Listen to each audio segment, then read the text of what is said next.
Honziku, nech si tohle to mě dej nahoru a nech si u sebe. No ne, ono by to foukalo na věru, víš, takže na to musím nějak... Nebo tak to udělej tak, aby to ani nefoukalo. Můžeš to trošku Ale jenom na jedné straně, víš.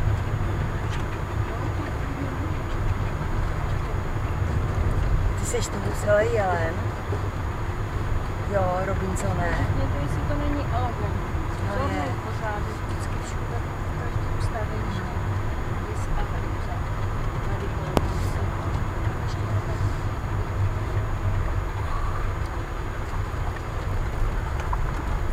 Možná, jo. Tak co, už to tady znáš, jo?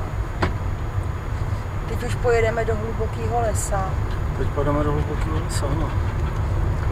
A tady byla taky nějaká chalupa, nebyla to ta loupežnická, ne? Ne. Ta byla vlastně Vežďále. Tady taky stálo nějaké stavení. Ne, tady je mostek totiž.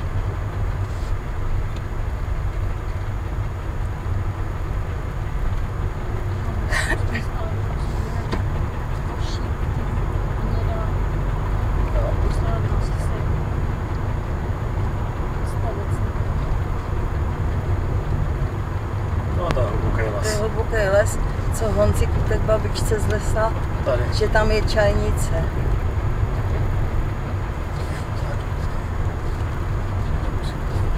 Ty jsi měl čajnici a tvůj syn měl zase ježižabu. A kolobet. Tady je Emil. A Emil.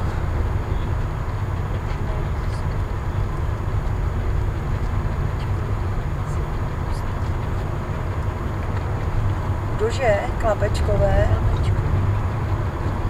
Myslíš Mojrový?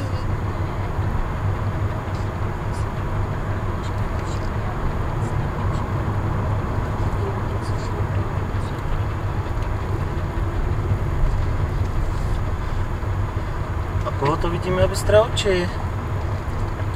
Není to Královic na Bujném hoři?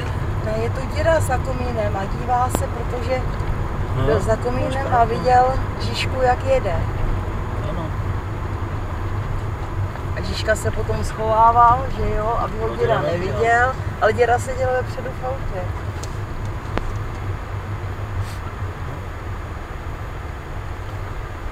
Tak co, tak jdem? Jo, můžem, že?